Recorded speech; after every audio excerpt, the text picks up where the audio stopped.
राम राम, जय छत्तीसगढ़, छत्तीसगढ़ महतारी की जय। आप सबको मैं बताते हुए बड़ा हर्ष महसूस करता हूँ कि सच के साक्षात्कार के इस मेरे चैनल के द्वारा आप लोगों का जो मेरे को समर्थन मिल रहा है, आप लोगों का जो प्रेम मिल रहा है, वो मेरे लिए इतना ही आनंद का पल है, वो मेरे लिए इतना उत्साह मेरा बढ़ा रहा है, जिसके लिए मैं जितना भी आप सबका, जितने मेरे व्यूअर्स हैं उन सबका मैं जितना धन्यवाद करूं वो कम है। आज मैं अपने इस वीडियो के माध्यम से बिलासपुर संभाग की जो गौरेला पेंड्रा मरवाही जिला, जिसको हम साथ में जीपीएम बोलते हैं, उसको 2 सीट है उसमें। हालांकि जो कोटा विधानसभा उसका हिस्सा बिलासपुर जिला में भी आता है, लेकिन उसको मैं आपको जीपीएम जिला में लेके चलता हूँ, कोटा और मरवाही को। और 1 सीट जो सारंगढ़ नया जिला बना है उसमें बिलाईगढ़ शामिल हुआ था, तो मैं बिलाईगढ़ को बलौदा बाजार में एक्सप्लेन किया। आप खोल के देख लेना, बलौदा बाजार जिला का जो एक्सप्लेन किया उसमें बिलाईगढ़ को मैं ले लिया था।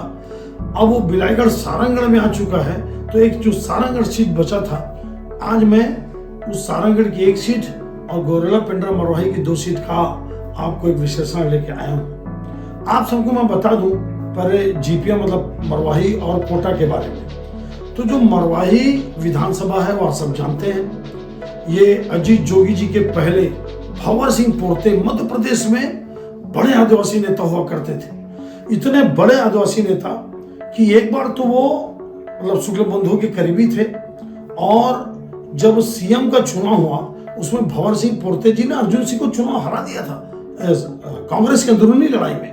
लेकिन ठीक है, जो भी फैसला हुआ कांग्रेस का, मतलब इतना कद्दावर नेता रहे भंवर सिंह पोर्ते जी मरवाही के। और बाद में फिर भंवर सिंह पोर्ते के जाने के बाद फिर अजीत जोगी जी सीएम बने 2000 में, और तब से वो जोगी जी का इलाका रहा।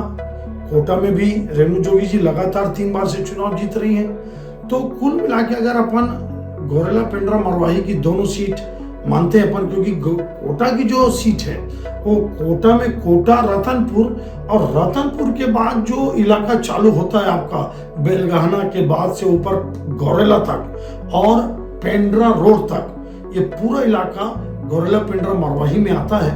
तो इसको अपन उसी जिले में लेते हैं। ये जो इलाका है जंगली इलाका है, आदिवासी बहुल इलाका है।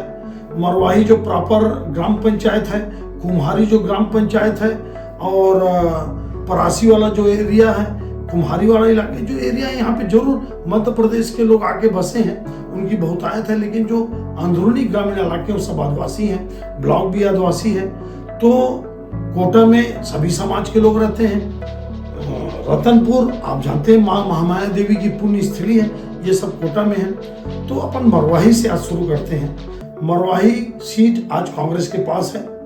लगातार जोगी जी इसको जीत रहे थे, तो जोगी जी के देहांत के बाद जोगी कांग्रेस ने यहाँ प्रत्याशी नहीं उतारा, उन्होंने बीजेपी को सपोर्ट किया।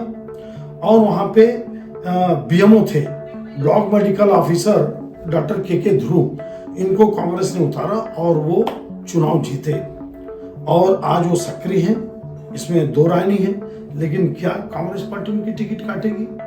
और अगर उनकी टिकट काटती है तो एक सरपंच संघ के अध्यक्ष हैं अजीत सिंह, जिनकी धर्मपत्नी आपकी जिला पंचायत सदस्य है, एक बहुत बड़े दावेदार है। मेरे को लगता है कि डॉक्टर के ध्रुव और अजीत सिंह, उसके अलावा पूर्व प्रत्याशी है गुलाब सिंह जी, वो भी एक प्रवेदार है। और आपको एक नाम बता रहा हूँ, अर्चना पोर्ते जी।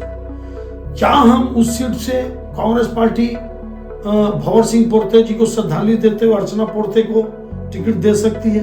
बहुत एक्टिव है, पदाधिकारी कांग्रेस के संगठन में, उनका अपना एक शिक्षण संस्थान चलता है मरवाही में।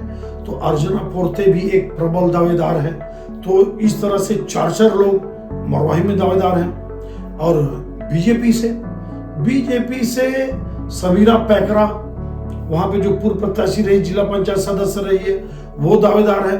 और रायपुर में एक डॉक्टर है, डॉक्टर गंभीर सिंह, वो मेरे को लगता है कि वो भी एक प्रबल दावेदार बन के उभरे हैं। हो सकता है भारतीय जनता पार्टी उन पे अपना दांव आजमा सकती है। उसके अलावा 15 साल से जो मरवाही ग्राम पंचायत है, जो उस इलाके का सबसे बड़ा ग्राम पंचायत है, वहां पे 15 साल से एक यंग लड़का योगेंद्र नरहल, जिसको हम भोलू भोलू बोलते हैं, वो भी एक प्रबल दावेदार है। और पुराने प्रत्याशी रहे हैं, ध्यान सिंह ओटी जी, ये भी सब प्रबल दावेदार हैं। तो मेरे को लगता है कि यहाँ पे इस चुनाव में ये जो बाई इलेक्शन हुआ उसमें तो आराम से जीत गई कांग्रेस, लेकिन मेरे को लगता है कि यहाँ पे जोगी कांग्रेस अमित जोगी जी इस सीट को आसानी से नहीं छोड़ने वाले। बाई इलेक्शन का समीकरण अलग था, इस इलेक्शन में, जनरल इलेक्शन में दमदारी उनकी आएगी और ट्रायंगल फाइट आपको देखने को मिलेगा मरवाही विधानसभा में। उसके बाद अब आते हैं हम लोग कोटा विधानसभा। कोटा विधानसभा जो है ये बिलासपुर से संचालित होती है, और आपको याद होगा कि अभी जो संभागीय सम्मेलन हुआ बिलासपुर में, उस सम्मेलन में मुख्यमंत्री भूपेश बघेल जी ने सीधा हमला किया जोगी जी को। मतलब वो सीधा सीधा ये बोले, उनका कहने का मतलब मैं जो निकालता हूं एक विश्लेषक के रूप में, कि हम 2000 से लेकर 2018 तक पिछले चुनाव हारे क्योंकि अजीत जोगी जी कांग्रेस के नेता थे।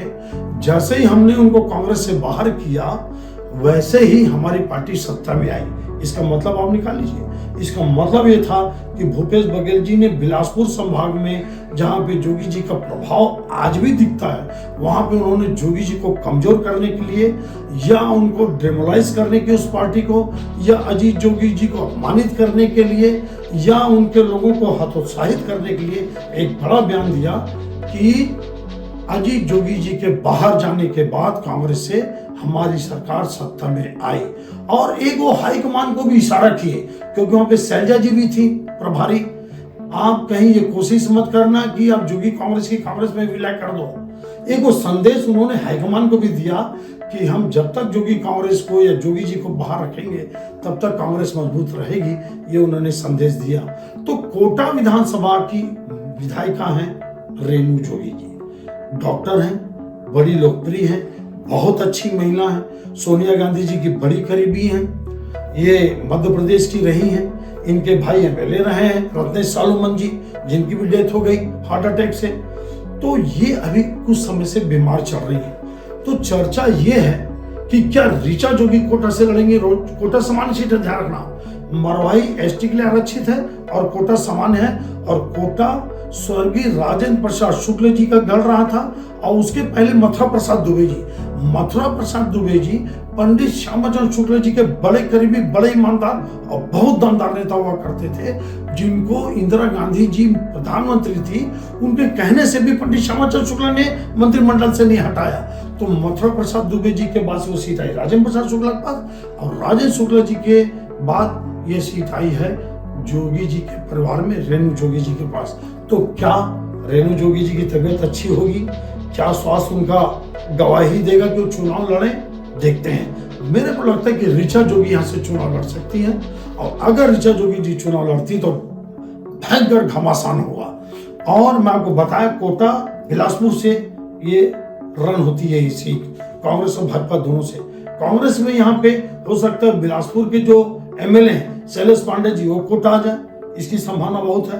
अटल श्रीवास्तव जी जो लोकसभा चुनाव लड़े थे, हार गए, वो भी दावेदार हैं, वो भी टिकट मांग रहे हैं कोटा से।